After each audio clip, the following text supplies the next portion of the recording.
좀 더우십니까? 조금 뒷문을 좀 열어주시겠습니까? 좀 더.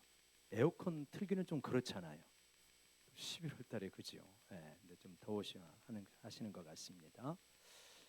이쪽 문도 하나 열어주세요. 미국 대학에서 이런 실험을 했다고 합니다. 강의동 A에서 강의동 B로 이동하는 실험을 했는데 11시까지 여기 도착해라 이렇게 했어요. 그리고 한 그룹은 10시 50분에 출발해서 빠듯하게 도착할 수 있도록 하고, 다른 한 그룹은 10시 반에 출발해서 한 여유 시간이 한 20분 정도 되게 그렇게 여유 있게 출발을 하게 했다고 합니다. 그러면서 이제 다른 미션을 주었지만 실제 알고자 했던 것은 뭐냐면 이 사람들이 선행을 하는가 안 하는가 하는 거예요. 중간에 휠체어를 타고 넘어진 사람 같은 분을 이렇게 세팅을 해놓고 이분들이 이분을 돕느냐 안 돕느냐, 그걸 이제 실험을 한 거예요. 근데 어떻게 했을까요? 10시 50분에 출발해가지고 빠듯하게 11시까지 도착해야 되는 미션을 가진 사람들은 그 사람이 있는 곳조차 제대로 인식을 못하고 급히 간 거예요. 돕는 사람이 거의 없는 거예요. 근데 10시 반에 여유 있게 출발한 사람들은 그 도와야 될 사람을 보고 많은 사람들이 그들을 도왔다 그래요. 그러니까 10시 반에 출발한 사람이나 10시 50분에 출발한 사람이나 이분들이 유달리 어떤 사람은 착하고 덜 착하고 그 문제가 아니라 마음의 여유가 있느냐 없느냐, 시간의 여유가 있느냐 없느냐, 그것이 그들의 선행의 여부를 결정했다는 거죠. 사람들은 비슷하다. 그렇지만 마음의 여유가 있느냐, 시간의 여유가 있느냐, 그것이 판가름 나는 거죠. 우리말 속담에도 그런 것이 있잖아요. 인심이 어디서 난다고요? 곡간에서 나더라. 곡간에 쌀이 바닥을 보이면은 돕고 싶어도 도울 수가 없는 거예요. 근데 쌀이 여유가 있으면 도울 수가 있습니다. 우리 교회가 최근에 많이 돕는 부분이 있잖아요. 왜 그렇습니까? 우리 곡간이 그래도 예전보다는 좀 쌀이 있으니까 그러니까 도울 수가 있는 거죠. 감사도 보통 그러지 않을까요? 내 마음이 삭막하고 마음의 여유가 없으면 감사가 잘 안 나옵니다. 그러나 마음의 여유가 있으면 감사가 나오는 것이지요. 물론 미숙한 사람들은 내가 잘 나가면 그게 내가 노력하고 내가 잘나서 된 줄 알지만, 그래도 조금 성숙한 사람은 설사 예수님을 안 믿는다 할지라도 제가 잘 되어지면 사회에 감사하고 나라에 감사하는 마음이 많습니다. 오늘 추수감사절을 맞이해서 감사의 중요성을 살펴보고, 그리고 감사가 되기 어려운 우리 사회 구조적인 문제를 한번 살펴보고, 이것을 초대교회와 비교해보고, 그리고 감사에 적용하는 부분으로 이렇게 크게 한 4단락 정도로 말씀을 나눠보고자 합니다. 첫 번째, 감사의 중요성을 일반적인 측면에서 또 말씀으로 또 살펴보도록 하죠. 여러분, 감옥과 수도원이 있을 때 감옥과 수도원이 공통점이 있고 차이점이 있다, 이렇게 말할 수 있어요. 어떤 공통점이 있을까요? 사회와 분리되어 있다. 나가고자 해도 쉽게 나갈 수 없다. 혹은 나가기 불가능하다. 춥고 배고프다. 외롭다. 힘들다. 이게 공통점이죠. 그런데 차이점이 있는 거죠. 차이점은 어떤 것입니까? 수도원은 자기가 원해서 왔습니다. 감옥은 원하지 않는데 온 것이죠. 수도원은 분위기가 차분하고 밝습니다. 감옥은 폭력이 난무하고 욕이 난무하고 굉장히 어둡고 힘겨운 곳이죠. 결정적인 차이가 있는데 수도원은 감사하는 사람들이 주를 이룹니다. 감옥은 불평하는 사람들이 거의 다 구성되어 있지요. 우리는 이것을 보면서 알 수 있는 거예요. 불평은 나의 인생을 감옥으로 만드는구나. 불평이 많으면 그 인생 자체가 굉장히 힘들어집니다. 그러나 감사가 많으면 내 영혼이 풍성해지고 자유를 느끼게 되어지고 그러면서 행복을 느끼게 되어진다 하는 것을 우리가 알 수 있는 거죠. 오늘 말씀도 그렇죠. 내 입의 말과 마음의 묵상이 주님 앞에 연락되기를 원하나이다. 여러분, 불평을 일삼는 분이 혹시 있으시다면 오늘 추수감사절을 맞이하여서 과연 내 입의 말과 내 마음의 묵상이 하나님이 받으실 만한 것인가? 아니면 얘야, 나는 너를 사랑하지만 정말 너 입의 말은 받아들이기가 힘들구나, 듣기가 힘들구나, 네가 속으로 품고 있는 그 생각은 내가 참 역겹구나, 혹시 이러시지는 않는지. 추수감사절을 맞이하여서 내 입술의 말과 마음의 묵상이 하나님 앞에 연락되어질 수 있는 산 제물이 될 수 있기를 간절히 원합니다. 우리가 잘 아는 감사의 말씀은 데살로니가 전서 5장 18절 범사에 감사하라, 이는 그리스도 예수 안에서 너희를 부르시고 향하신 하나님의 뜻이다 라고 이렇게 말씀을 하고 있습니다. 범사에 감사하라는 거예요. 그게 하나님의 뜻이다. 여러분, 감사해야 될 이유는 현대의 과학이 많이 밝혀주고 있잖아요. 오래전에 물은 답은 알고 있다라고 하는 그 유명한 책에서 왜 감사해야 되는지가 분명히 나타났죠. 순간적으로 물의 결정을 찍어봅니다. 그런데 그 물이 결정이 아주 아름답기도 하고 아주 일그러져 있기도 해요. 그래서 물한테 미워 하고 이 미움의 말과 원망의 말을 쏟아놓으면 아니 물도 결정이 찌그러지는 거예요. 아주 보기 흉합니다. 근데 어떤 단어를 써붙이기만 하더라도 물의 결정이 아름다워요. 최고로 아름다웠던 것은 무엇일까? 저는 처음에 책을 읽어가면서 이건 사랑일 것이다 라고 생각했는데 뜻밖의 사랑이 아니었어요. 가장 아름다운 결정을 만들어내는 말은 감사였다. 그런 걸 볼 때 야, 감사라고 하는 것이 굉장히 신비한 능력을 가지고 있구나. 우리 몸은 70%가 물인데 그냥 내가 이기적인 목적에서라도 내가 나한테 감사하다 감사하다 이렇게 하면은 여러분, 감사 이 몸 자체가 정말 아름다운 결정의 물들로 바뀌게 되어지는 거예요. 우리 옆 사람 바라보면서 한번 축복합시다. 당신을 보니 늘 감사할 것 같습니다. 시작. 당신을 보니 늘 감사할 것. 네. 정말 감사하게 될 때 우리 자체가 바뀌는 거예요. 현재 그 많이 발달한 뇌 과학에 의하면 감사하면 이 감사의 어떤 호르몬들이 잘 분비가 되어 가지고 면역력도 좋아지고 기쁨의 정도도 활력도 굉장히 높아진다고 하죠. 얼마나 그것이 중요한지 모릅니다. 그래서 여러분, 어떤 분들은 일이 생기면 불평부터 하고 비판부터 하고 어떤 분들은 그럼에도 불구하고 감사부터 하는 분이 있는데 여러분, 감사하는 것은 우리의 마음을 즐겁게 하고 우리의 심령을 기쁘게 할 뿐만 아니라 우리의 모든 삶을 풍성하게 하는 줄로 믿습니다. 그 우리가 많이 경험하잖아요. 하나님께서, 창조주 하나님께서 우리가 어떻게 하면 잘 돌아갈 수 있는지를 너무 잘 아시는 거예요. 만약에 하나님이 우리에게 나는 네가 참 똑똑했으면 좋겠다 하면은 너는 범사에 비판해라 이랬을 거예요. 근데 하나님께서는 우리가 행복하기를 원하셨기 때문에 어떻게 하는 거예요? 너는 범사에 감사해라. 왜? 그렇게 해야 우리가 행복해질 수 있으니까. 그래서 현대의 뇌과학이 밝혀주는 것도 창조주 하나님께서 말씀을 통해서 가르쳐주는 것도 우리가 행복하게 살고 잘 살려면 뭐 해야 되냐? 범사에 감사해야 된다. 이렇게 감사의 마음을 다지면서 나아가기를 원합니다.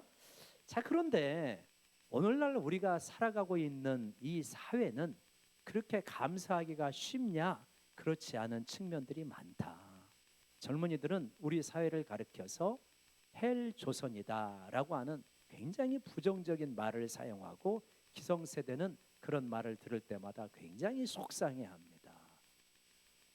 이번 다니엘 기도회에서 둘째 날인가요? 셋째 날 우리 북한에서 탈북한 정유라 자매님이 우리 젊은이가 헬조선이라고 하는 이야기를 듣고 굉장히 흥분해가지고 이렇게 살기 좋은 세상에서 헬조선이 뭐냐? 나하고 같이 북조선 가자.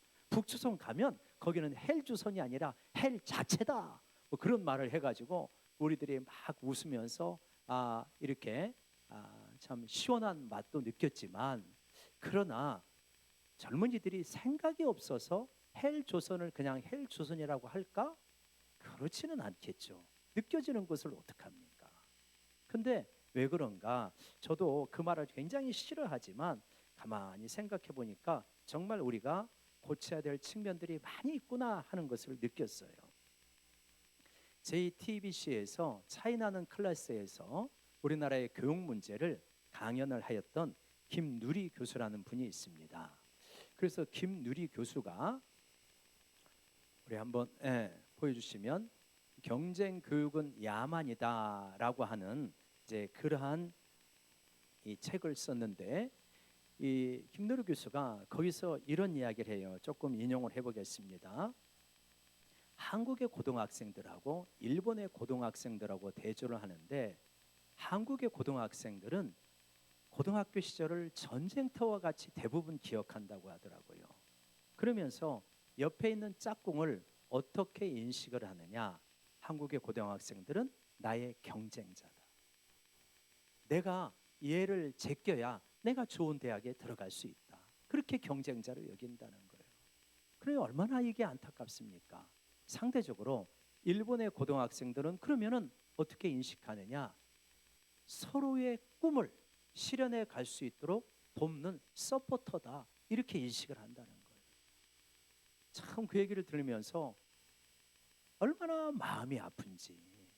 야, 우리가 우리 학생들에게 참 몹쓸 세상을 물려주고 있구나.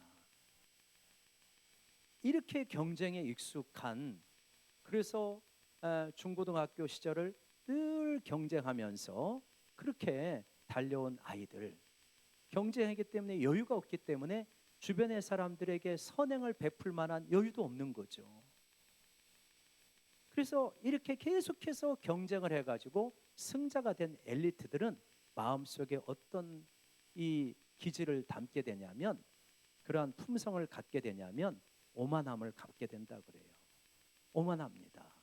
한국의 대표적인 엘리트들을 보면 많은 사람들이 굉장히 오만하죠. 지금은 많이 개선됐지만 옛날에 대학병원에 가서 의사 선생님을 만나면 괜히 그 앞에서 내가 주눅이 들어요. 얼마나 오만한지. 한 번은 갔는데 그 의사 선생님이 손가락으로 이야기하지 않냐고, 손가락 모형을 가지고 그거 집어봐 이렇게 이야기하죠. 나도 자기보다 조금 어리지만 나도 나이를 먹을 만큼 먹었는데, 그런 생각이 드는 거예요. 여러분, 그런 분은 거의 없겠지만 검찰 조사를 받고 나온 분들이 어떻게 이야기를 하냐면, 왜 검찰 조사를 받고 나와서 자살을 하는지 이해할 만하다라고 이렇게 이야기들을 해요. 그게 왜 그럴까? 자기의 죄가 드러나는 것에 대해서 그렇게 힘들어서 그럴까? 그것보다는 인간적인 모멸감을 너무 깊이 느끼는 것 같아요. 그래서 그러는 거예요. 왜 그러냐? 그러게 한국의 엘리트들이 이 잘못된 구조 속에서 계속해서 교육을 받으면서 오만함을 품성으로 장착하고 있는 거예요. 이게 얼마나 심각한 겁니까? 그리고 이 경쟁에서 엘리트가 되지 못하고 뒤처진 상당수, 대부분의 한국 사람들은 열등감과 모멸감을 느끼며 살아가고 있다. 고려대학교 김우창 교수가 그래서 한국 사회를 무슨 사회라고 하냐? 오만과 모멸의 사회다라고 이렇게 규정을 했다 그래요. 그래서 김누리 교수가 독일에서 오랫동안 있었기 때문에 자기가 생각을 해봤대요. 과연 독일에서는 엘리트들이 오만한가? 그분도 교수니까 그 주변에 교수라든가 의사라든가 변호사들 뭐 이런 분들이 많았대요. 생각해 보니까 우리 칼럼에 쓴 것처럼 오만한 사람을 찾아보기가 어렵대요. 그런데 열등감이 심한 사람이 있었는가? 그런 사람도 생각해 보니까 거의 없었대요. 대부분 당당했대요. 그리고 겸손했대요. 그걸 읽으면서 지금이라도 독일 가서 살아볼까 그런 생각이 들 정도로. 근데 한국은 오만하거나 열등감에 휩싸여 있거나 이렇다는 거예요. 그러면 그 엘리트들은 늘 그렇게 자부심을 가지고 당당하게 살아가냐? 또 이분들이 모여서 이야기할 때는 그런 이야기들도 한다네요. 내가 제주도 지검에 있는 것은, 중앙지검에 있지 않고 제주도 지검에 있는 것은 실력이 없어서가 아니야. 백이 없어서 그래. 내가 대치동이 아니고 지방에서 개업한 것은 내가 실력이 없어서가 아니라 그런 이야기들을 한대요. 참 그걸 보면서 얼마나 우리 한국 사회가 우스꽝스럽고 사람을 정말 힘겹게 만드는 사회인가, 그런 생각을 하게 되었습니다. 여러분, 이번 다니엘 기도회에서 일타 강사 전한길 씨가 그런 말씀을 했잖아요. 우리나라 국민 소득은 3만 불인데 SNS에서 나타나는 그러한 소득의 규모는 한 15만 불 정도 되어진다. 그러니까 SNS를 하면 다른 사람들이 너무 잘 살고 있기 때문에 비교와 경쟁에 너무 익숙한 우리들은 나도 모르게 비교하면서 열등감과 우울감에 빠지는 거예요. 그래서 SNS를 하면서 우리는 나도 모르게 그러한 더 풍성하고 더 화려하고 더 좋은 것들을 자꾸 탐하게 되어지고, 그렇지 못한 자신의 삶에 대해서 감사하기보다는 불평을 가질 수가 있는 거죠. 물론 그렇게 잘 조절하는 분도 있겠지만 그런 부분을 가질 수가 있다는 거죠. 거기다가 우리 사회는 경쟁을 굉장히 강조하고 공정한 경쟁을 굉장히 강조하기 때문에 운동장은 기울어졌는데도 공정한 경쟁을 강조해요. 그러니까 잘못하면은 누구 잘못입니까? 사회 구조에도 분명히 문제가 많은데 이게 다 개인의 잘못으로 돌리니까 굉장히 힘들어질 가능성이 많은 사회이다. 물론 아주 뛰어난 사람들은 정말 이 어려운 기울어진 운동장 속에서도 열심히 노력해서 위로 올라갑니다. 우리 사회보다 더 기울어진 사회가 미국 사회인 것 같은데, 미국의 동부의 아이비리그 그 유명한 데 있잖아요. 거기에 들어가는 입학생들을 보게 되어지면 상위 부 정도로 상위 1%의 자녀들이 있고 하위 50%의 자녀들이 있는데, 숫자로 따지면 하위 50%의 자녀들과 전체적으로 엄청 많을 거 아닙니까?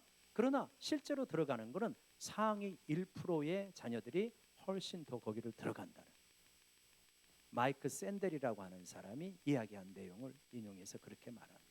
그러니까 얼마나 기울어진 거예요. 우리나라도 스카이에 들어가는 학생들이, 강남에 있는 학생들이 30% 이상이 된다고 그래요. 굉장히 계급주의적인 그러한 사회로 바뀌어가고 있는 거죠. 이러한 사회의 구조적 문제를 인식하지 않고 조금만 어려우면 다 내 탓으로 돌리는 이러한 사회의 분위기 속에서 우리는 불평하고 원망하고 내가 못났다고 생각을 하면서 살기가 쉽고, 그러면서 감사를 잃어버리기가 쉽다는 거예요.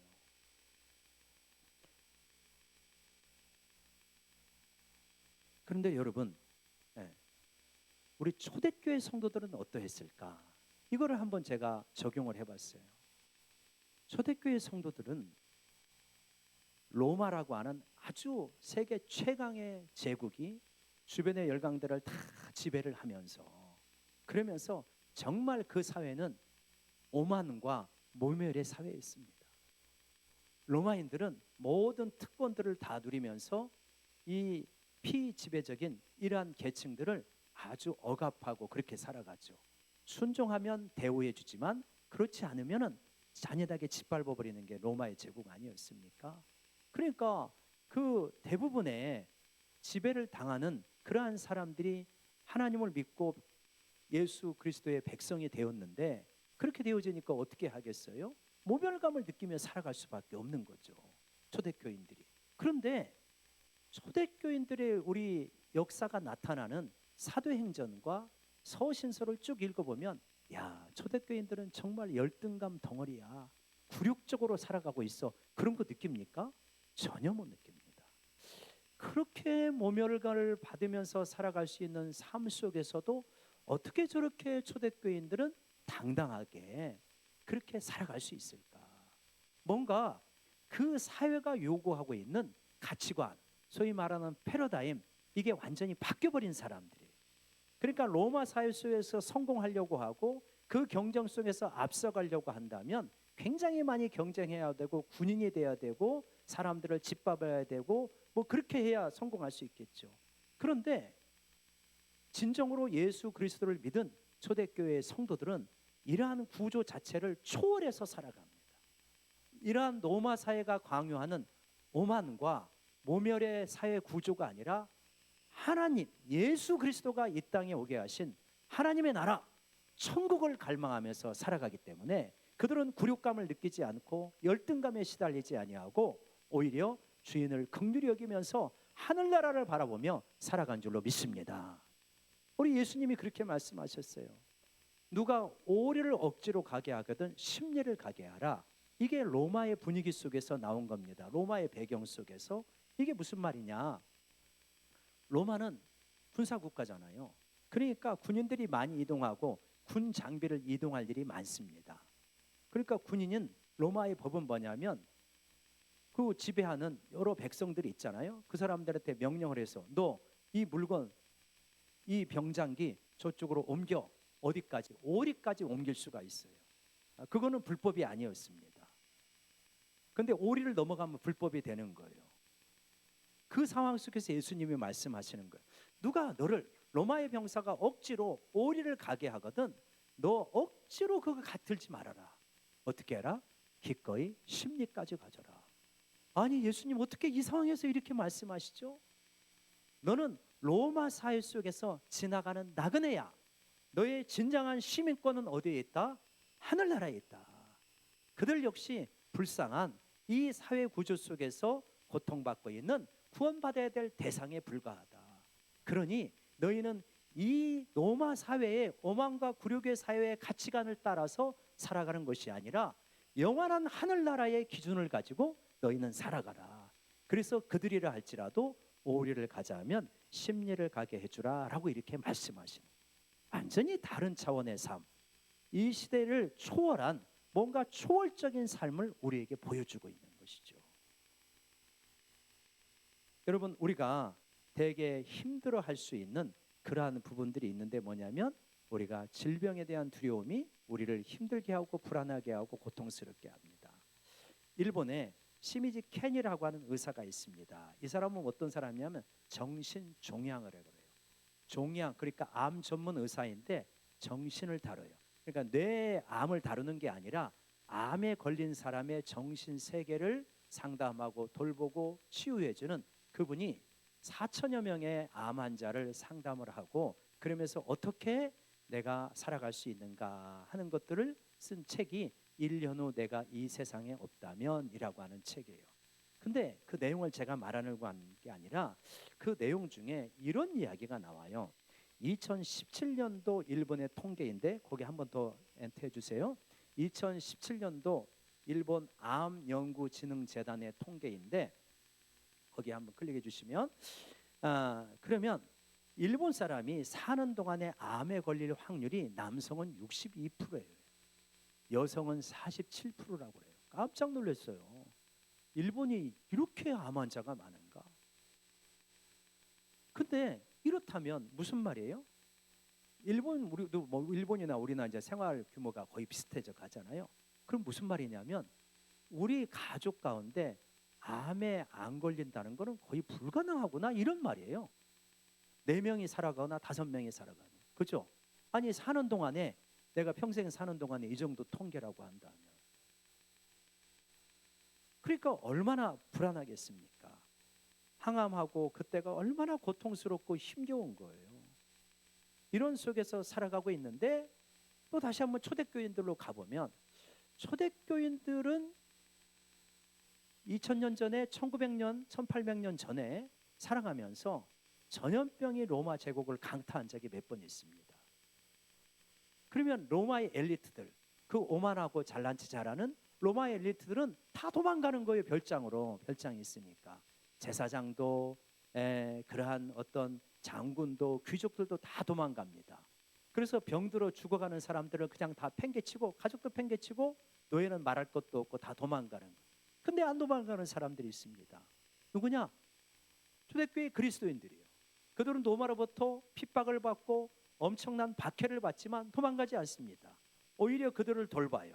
그들을 치유해 줍니다. 먹을 것을 갖다 주고 돌봐주고 그러면서 많은 그리스도인들이 죽어가요. 그런데도 불구하고 살아나는 사람도 있으니까 전염병에 휩쓸고 지나간 후에는 초대교회가 급성장하는 계기가 나타나게 되어집니다. 왜냐? 야, 로마의 종교 아무것도 아니다. 로마의 귀족 아무것도 아니다. 정작 우리가 죽게 되었을 때 보살피는 사람들은 그리스도인들이다. 이들이 진짜다. 그래서 교회로 몰려오게 되는 거죠. 의료시설이 형편이 없었던, 그래서 귀족들은 도망갈 수밖에 없었던 그때 어떻게 이들은 도망가지 않을 수 있었을까? 이들은 이 시대와는 다른 또 패러다임을 가지고 사는 거예요. 우리의 삶은 이 땅에서 끝나는 게 아니다. 우리의 삶은 이 땅에서 건강하게 오래 잘 사는 게 아니야. 우리의 삶의 목적은 영원한 나라를 꿈꾸면서 살아가는 것이다.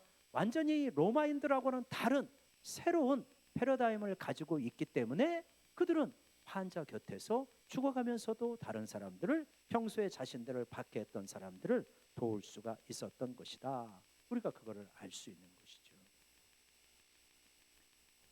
여러분, 그래서 이러한 모습을 보면 초대교인들은 그러한 사회 속에서도 영원한 세계에 대한 확신, 부활과 영생에 대한 확신을 가지고 있기 때문에 살아갈 수, 감사하면서 또 그 시대와는 다른 모습으로 살아가는 사람들이었다 하는 것을 알 수 있습니다. 여러분, 골로새서 3장 15절에 보면 범사에 감사하라는 말씀이 있는데 이 말씀을 좀 넘어서서 우리가 이런 사람이 되다라고 이렇게 말하는데 한번 같이 읽어볼까요? 시작. 그리스도의 평강이 너희 마음을 주장하게 하라. 너희는 평강을 위하여 한 몸으로 부르심을 받았나니 너희는 또한 감사하는 자가 되라. 외쳐봅시다. 감사하는 자가 되라. 그러니까 많은 것을 감사하라도 중요하지만 이거는 완전히 체질이 바뀌라는 거예요. 존재 자체가 바뀌라는 거예요.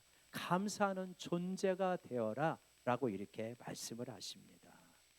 예전에 제가 청년 때 우리 찬양 사역자 김석균 그분이 오셔가지고, 김석균 집사님 오셔갖고 찬양 집회를 하는데 그분께서 이제 극동방송도 진행하고 그러셨어요. 그래갖고 이제 그분이 이야기를 하는 거예요. 감사에 대해서 이야기를 하면서 자기가 인천에서 어느 집사님을 만났다는 거예요. 진짜 감사를 하는 집사님을 만났는데 그 감사 집사님이 그 사고가 나가지고 이 다리가 하나가 이렇게 절단하게 되었대요. 그러니까 얼마나 힘듭니까? 근데 이제 김석균 집사님을 만나니까 그분이 아유 집사님 얼마나 힘드세요? 그렇게 위로를 했더니 뭐라 그러냐?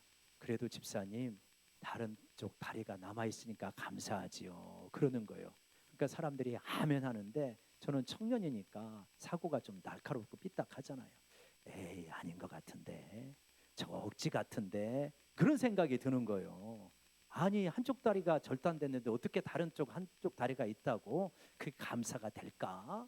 아니, 그런 생각이 드는 거예요.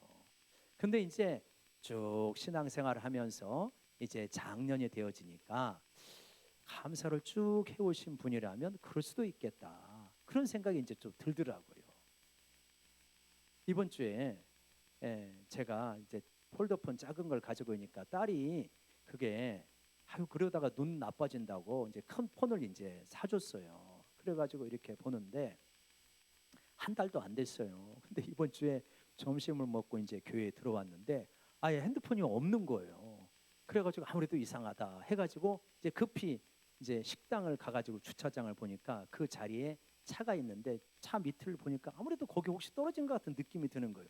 아니다 다를까 거기 있는 거예요. 할렐루야 감사하면서 딱 이제 꺼내고 보니까 액정이 다 나갔네. 다 깨진 거예요. 아이 그래가지고 아 이거 어떡하냐. 그래갖고 와가지고 이제 물어보니까 우리 보육자들이 어떻게 하라고 가르쳐줘요. 그래갖고 이제 가가지고 고치면서 이게 한 달도 안 된 거, 그래서 2주나 됐나 그런 거예요. 그걸 이제 또 액정을 11만 원 주고 갈았어요. 이렇게 갈았는데 예전에 저 같으면 정말 재수도 없다. 어떻게 산만하냐 이렇게 자책했을 것 같아요. 그런데 그 마음속에서 어떤 마음이, 억지로 노력을 안 했는데 어떤 마음이 드냐면 이런 마음이 드는 거예요. 아니 그래도 11만 원 주고 고쳐가지고 이게 작동이 잘 되거든요. 작동이 잘 되는데, 아니 이게 만약에 제대로 밟았으면 그 밟은 차도 생각해보니까 제 차로 밟은 거예요. 다른 차도 그 차는 이게 액정이 한 가운데 있기 때문에 밟을 수가 없어요. 우리가 주차했던 그 제가 운전했던 그 자리 거기에, 그러니까 저는 빼고 밟고 뺀 거고 다른 차는 이제 거기로 온 거죠. 그 밑으로 가운데로. 그러니까 그걸 보면서 아니 이게 제대로 작동이 되니 얼마나 감사하냐. 아니면 다 나갈 수 있었는데 또 새로 샀어야 되는데, 그리고 이걸 사준 딸은 얼마나 마음이 그렇겠냐. 또 이런 생각이 들면서 감사한 거예요. 보세요. 그냥 동일한 사건이잖아요. 작고 동일한 사건, 작고 동일한 사건인데 불평하고 속상해하고 원망하고 자책하고 이럴 수 있는가 하면, 이쪽 다른 한편에서는 그런 가운데서 감사를 찾을 수 있어요. 감사하는 자가 되라라고 하는 것은 감사의 체질로 바뀌라라고 하는 거죠. 분당에 유명한 한 목사님이 설교하는데 그런 말씀을 하세요. 장미 이야기를 하세요. 장미가 있었대요. 장미는 평소에 자기에 대해서 불만이 많았대요. 가시에 대해서. 나처럼 예쁜 꽃이 왜 가시가 있냐. 그래서 불만이 많다가 하나님을 만날 기회가 돼서 하나님께 따졌대요. 하나님, 왜 저같이 예쁜 얼굴을 가진 내게 하나님 왜 가시를 주셨어요? 그렇게 하니까 하나님이 그렇게 말씀하셨다. 얘야, 너에게 가시를 준 게 아니라 가시였던 너에게 내가 장미꽃을 준 것이다. 이렇게 말씀을 하셨대요. 우아죠. 여러분, 우리 인생이 나 이 정도로 살 인생이 아니었는데 나 이 정도로밖에 못 사네? 그러면 불평이 굉장히 많을 수밖에 없어요. 근데 저는 가끔 고백하지만 저는 목회자로의 삶에 힘든 순간도 있지만 기본적인 정서는 감사해요. 왜냐? 나는 목회자가 아니고 하나님을 안 믿었으면 쪽방에서 살 사람이다. 쪽방 인생에 하나님을 만나서 구원을 받고 거기다가 복음을 전하는 이 은혜까지 입었으니 얼마나 감사한가. 제가 볼 때는 여기서 쪽방에서 만나야 할 분도 많았어요. 예수님 안 믿었으면. 근데 우리가 이런 존재인데, 이렇게 형편없는 존재인데 예수님을 믿어서 구원을 얻고 영생을 얻고 영원한 나라를 바라보면서 늘 감사하면서 살려고 하는 이 삶이 얼마나 복된 것이냐. 여러분, 감사하는 자가 되기를 원합니다. 여러분, 오늘 말씀은 제 개인적으로 여러 주 동안 묵상한 말씀이에요. 내 입의 말과 마음의 묵상이 주님 앞에 연락되기를 원합니다. 여러분, 이거 한번 해보시기 바래요. 정말 내 입술의 말과 마음의 묵상이 주님 앞에 연락되려고 씨름을 해보십시오. 한 주, 두 주 씨름해 보시면요, 여러분 마음이 엄청나게 바뀌어져 있습니다. 정말 놀라워요. 마음에 기쁨이 있어요. 평화가 있어요. 일부러 기쁘려고 한 게 아니에요. 그냥 내 입의 말과 마음의 묵상이 하나님 앞에 받아들여졌으면 좋겠다. 하나님 앞에서 살아간 것 뿐이에요.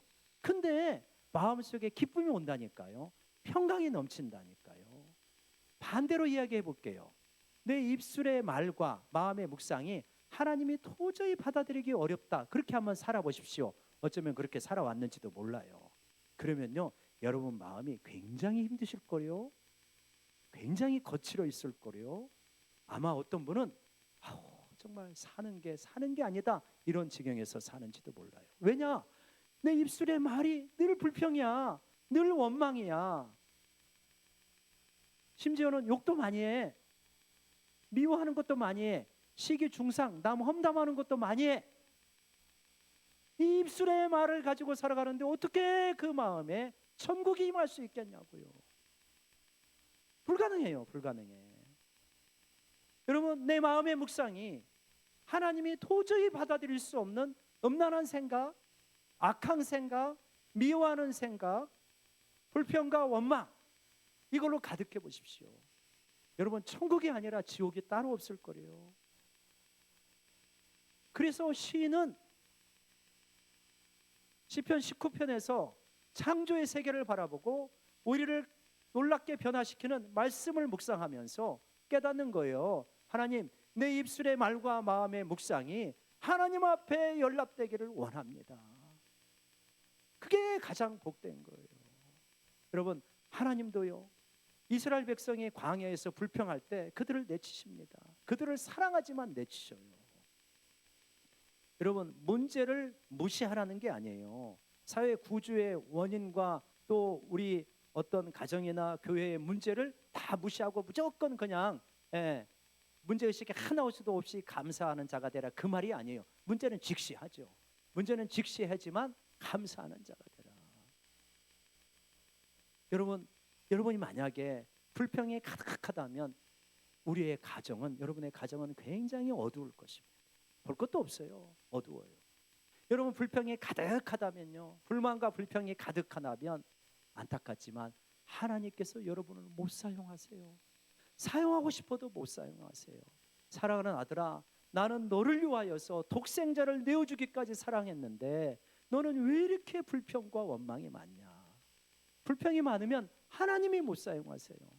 죄송하지만 저도 사용하기가 어려워요. 아무리 인간적으로 친하고 오래되었다 할지라도 못 사용합니다. 못 사용해요. 하나님이 그러신 거예요. 여러분, 역으로 생각해 보세요. 박 목사는 그럴듯한 것 같지만 실제 조금만 친해보면 불평이 그렇게 많아, 원망하는 것이 그렇게 많아. 그러면 하나님이 사람을 붙여주실까요?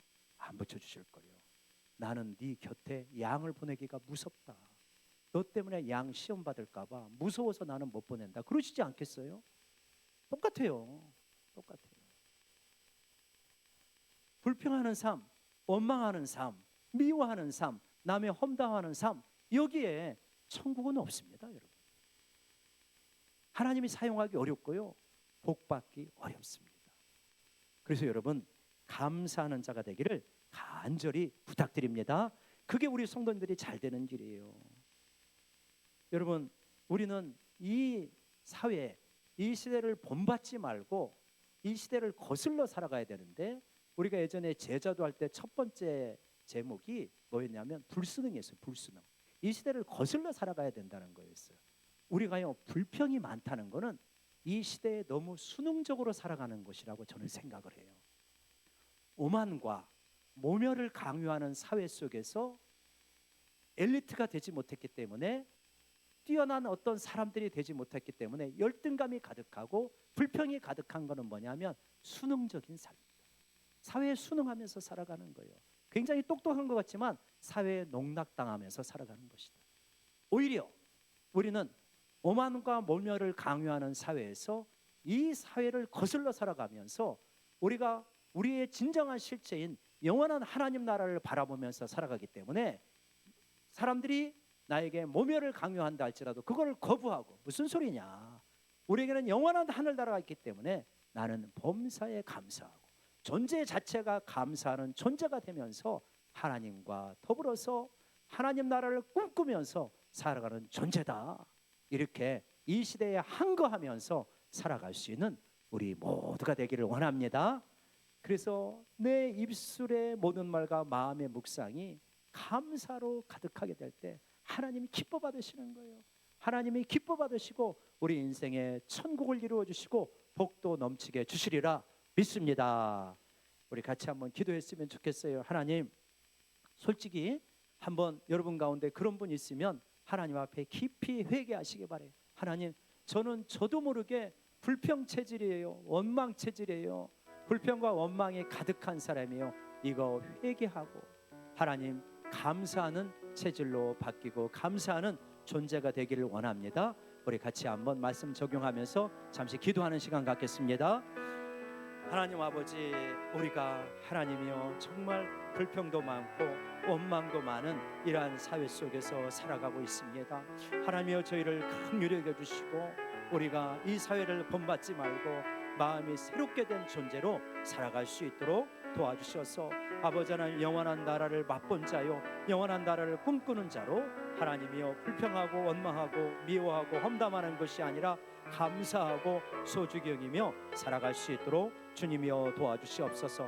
영원히 망할 인생에서 영원한 생명을 주셨기 때문에 어찌 감사하지 않을 수 있겠습니까? 그렇게 감사하는 우리 모두가 될 수 있도록 주님이여 도와주시옵소서. 하나님 아버지, 영원히 망할 수밖에 없는 인생, 멸망의 인생에서 구원의 복을 주시고 영원한 생명을 주시고 또 많은 감사의 거리들을 주심을 감사합니다.